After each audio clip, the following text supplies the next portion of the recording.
you know, either younger than us or, you know, passed and retired.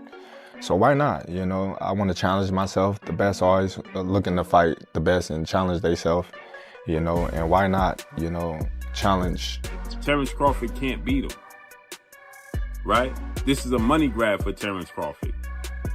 It's just a situation where Terence Crawford is trying to fill up his bank account opposed to actually his legacy.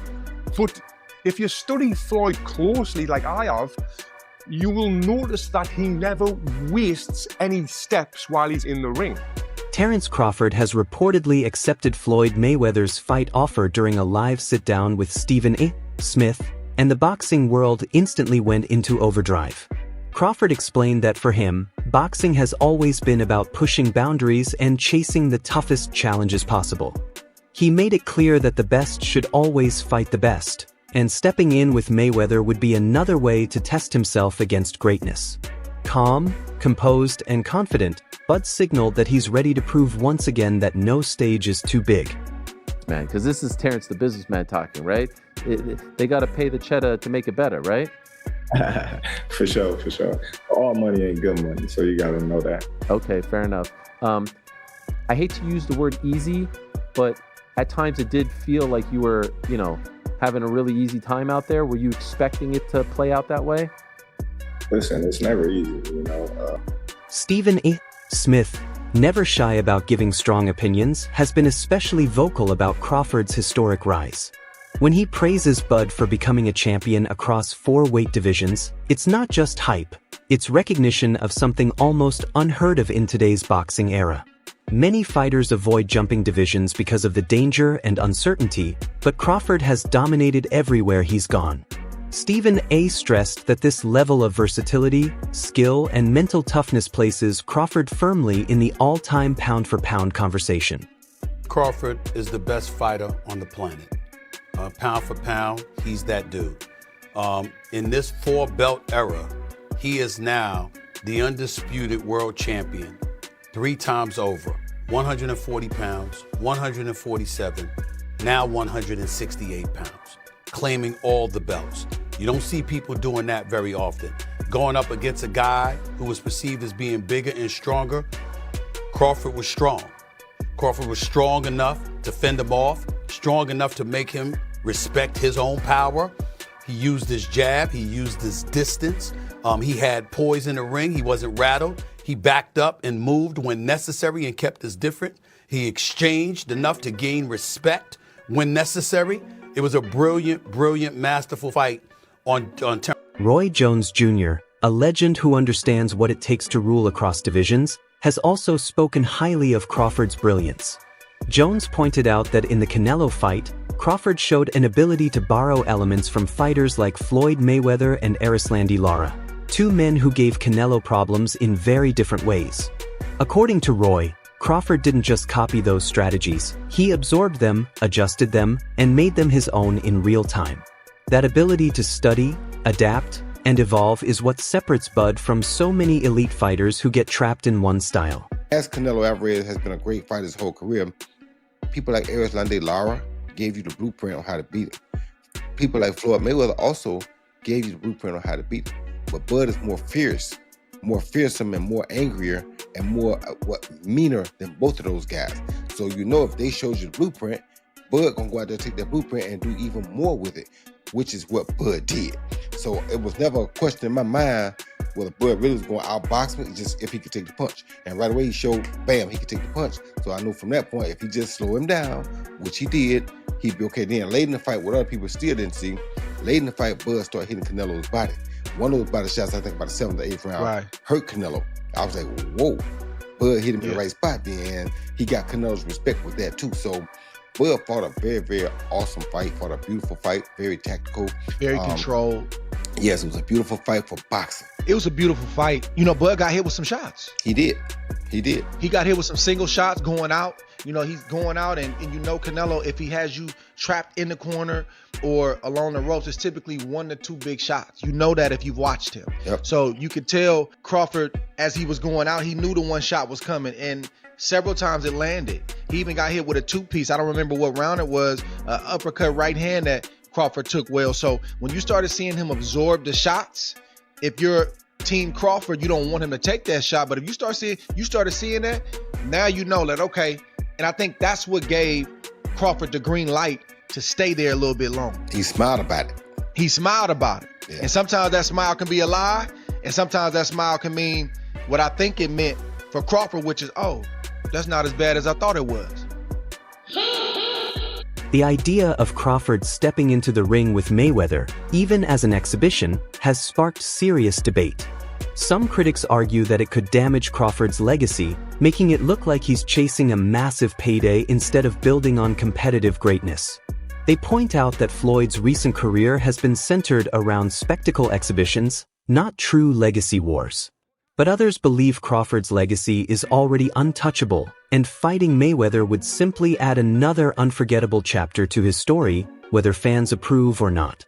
Still greater than Terence Crawford. We need to really talk about this now. A lot of you guys are putting Crawford a bit too high. If you want to say Crawford could beat Floyd, I'm more open to that conversation, but when you're lining up the careers, I'm going to say Floyd every time. While they're both 5 division, Bud has become 3-time undisputed, but he's only fought 10 world champions to Floyd's 25 world champions. You can't take away the 5 division, 3-time undisputed. In terms of accolades, yeah, he probably gets the nod over Floyd. I say their accolades are about relative, considering Floyd Mayweather won Fighter of the Decade as well. But when you get to the resumes, Pacquiao, Oscar, Canelo, Cotto, Mosley, Castillo, Marquez, Zab, Gotti, Hatton, and Corley. It's probably way more people that this guy just didn't name. And then when you get to Bud's resume, not saying it's just bad, but the only names that's really worth mentioning is going to be Spence and Canelo. It's not a knock on Bud. Bud was not able to make those fights early on in his career. But I got to tell you guys what it is.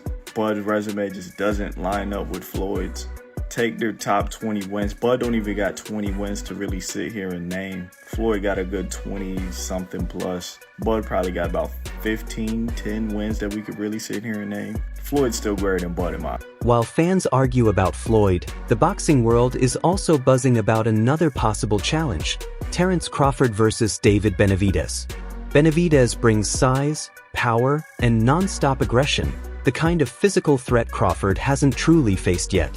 Many see this as the ultimate high-risk, legacy-defining fight, the type of matchup fans crave more than exhibition spectacles. Skill versus size. Precision versus pressure. It's the kind of clash that could push Crawford into completely uncharted territory. I said that was going to happen. If Crawford was to win, we're going to be seeing a lot of these debates on whether or not Floyd Mayweather or Terence Crawford is going to be better. Now, this is going to be a debate for a long, long time. I'm talking about one of those debates like LeBron versus MJ, Messi versus Ronaldo. It's one of those. And the thing is, I can get behind it. Let me go ahead and say this. When it comes to resume, I do think we give Floyd Mayweather the edge. I mean, he beat a bunch of champions. He reigned for a long time. While Crawford, his resume is heavily criticized, and he's just not getting, his kind of respect for beating Earl Spence and Canelo Alvarez. But if we're talking strictly off of skills, this is where things get really, really tough to talk about. I think a fair assessment of this matchup would be Floyd Mayweather wins from 135 and 140, while Crawford wins from 147 to 154. And I say that because I feel like Floyd's style changed once he got to welterweight. He became a more defensive fighter, and he just wasn't as much focused on offense. And knowing this, I feel like Crawford would have had a much better chance of handling him. And we all know, Crawford was an absolute monster at welterweight. But hey man, like I said, this is going to be a debate for a very long time. I can't wait to hear all the talk about it. But I'm curious on your thoughts. Who you think wins in the fight? Floyd or Terence Crawford? Let's talk about it and follow me for more boxing talk. Crawford's victory over Canelo was truly career-defining. Before that, his destruction of Errol Spence Jr. had already silenced critics who questioned his level of opposition. Against Spence, Bud showed total control. But against Canelo, a fighter many believed was untouchable, Crawford cemented his place in boxing history forever. Analysts now widely agree that these wins ended any doubt. Crawford isn't just great today, he belongs among the greatest ever. Was enough action, and I think Crawford displayed his skill enough, even to someone with not the most trained eye, that they know they saw a very high-level athlete perform something at a very high level last night. I think he gained the sports world's attention last night and respect. He already did after Spence, but it went to another level in this fight. And I think even the fight itself, like just from a median level, but then the moments where they were having these exchanges, like kind of late in the fight, then people were like, all right, it was good. Then like, okay, I saw somebody like they're squabbing, like they're this is a fight here. So I think it did. And Crawford closed the show. Yeah. In 10, 11, 12, he stood in there and landed some hard shots and rocked Canelo at the bell. He didn't. James was talking about the great Floyd Mayweather. Floyd would go up on you 8-0 and then coast, and you might as well turn the fight off at midway through the ninth. Like, you know, he's not gonna. But Crawford. Respected analyst Tony Jeff has argued that Floyd Mayweather's greatest weapon wasn't just defense or speed, it was his mindset. According to Jeff, Floyd's absolute belief that he could beat anyone made him almost impossible to crack. Mayweather's calm under pressure, ability to adjust instantly, and supreme ring IQ gave him an edge even when fights looked competitive on paper. That psychological strength, combined with technical brilliance, is why he retired with an unblemished record. They're really confident, they really believe in themselves, but you need more than that mindset. You need to have the full package of everything that I'm talking about, what Floyd has got. Fighters should only want to get better. The more you win, the more you should work hard. If you think about losing, you're going to lose. All I ever thought about was winning. So that's all I know. Floyd would visualize his success before he even stepped into the ring. There was no alternative to him but winning. And this mindset isn't just for boxing, it's for all walks of life. And I've actually done a full video talking about how I used this mindset of visualization to win my Olympic medal. And it was an absolute game changer. Now, Floyd used to use this mindset to ease the pressure that he put himself under.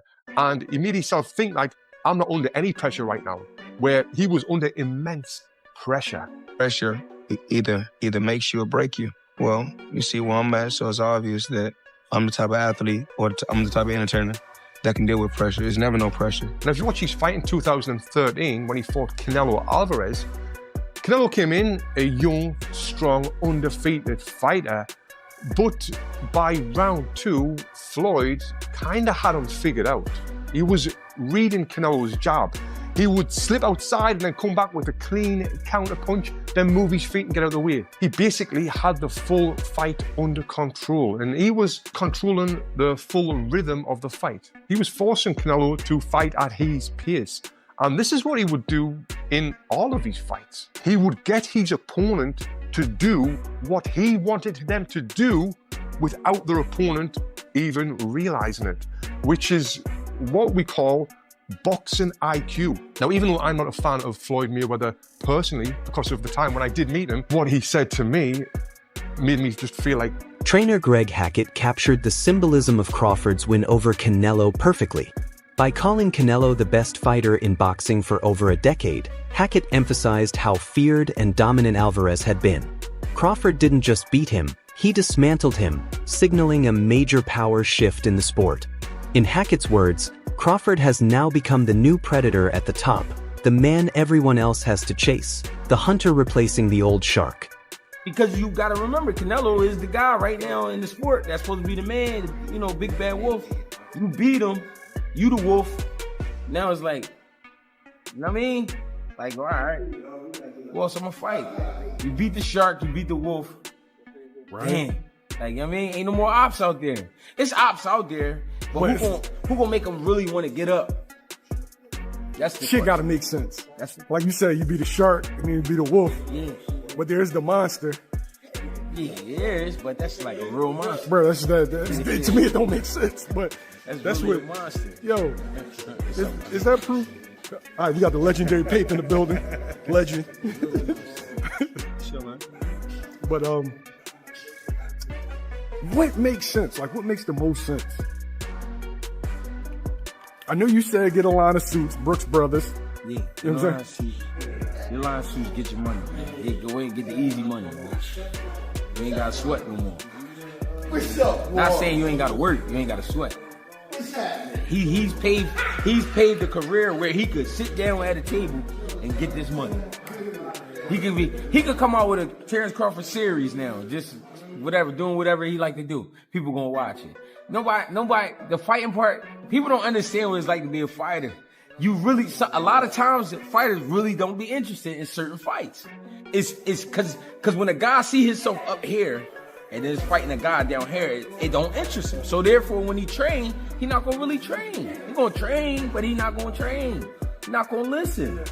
He gonna feel like his coach taking it too serious, and he's like, man, this ain't. At the end of the day, comparing Mayweather and Crawford may never have a clean answer. Both dominated their eras. Floyd's flawless record and defensive genius defined his generation, while Crawford's ability to climb divisions and still control elite champions is equally rare. Their careers unfolded under different circumstances, making direct comparisons almost impossible. But together, they represent the highest standard boxing can produce. But shocked the world. This past Saturday, Mexican Independence Day weekend, what he took on defeated another first ballot Hall of Famer, but he essentially jumped up 3 weight classes, technically 2, from 154 to 168, but only had 1 fight at 154 last August against Israel Majimov. Terence Crawford defeated Saul Canelo Alvarez, who is a 4-division champion, 2-time undisputed super middleweight, and the reigning, at the time, super middleweight world champion, undisputed world champion. And Terence Crawford beat him handily and convincingly. And because he beat him so easily, now the 63 win, 3 loss, 2 draw, 39 win by way of knockout, biggest threat has been now imposed on Terence Bud Crawford. And that's the Mexican Ecuadorian monster, David Benavidez, who is a 2-division undefeated world champion, is the 2-time WBC super middleweight and reigning WBC light heavyweight, 175-pound champion, who has a record of 30 wins, no loss, no draw, 24 wins by way of knockout. He stands 6'2" with a 75-inch armies. This is a fight that David Benavidez has been calling for Canelo Alvarez when he was at 168, and Canelo Alvarez strategically maneuvered around him. But Canelo Alvarez is 5'7", with a 70-inch arm reach, started his career at 147 pounds, made his real name at 154 pounds. He's not a big guy, okay? And styles make fights. Benavidez is 6'2" with a 75-inch arm reach. His last fight at 168 against Demetrius Andrade, he rehydrated to 193. So he's a big guy. Canelo Alvarez probably rehydrate to 182, maybe 185 max, right? He's not a big guy, right? That's it for today's video. Stay tuned, and I'll catch you in the next one.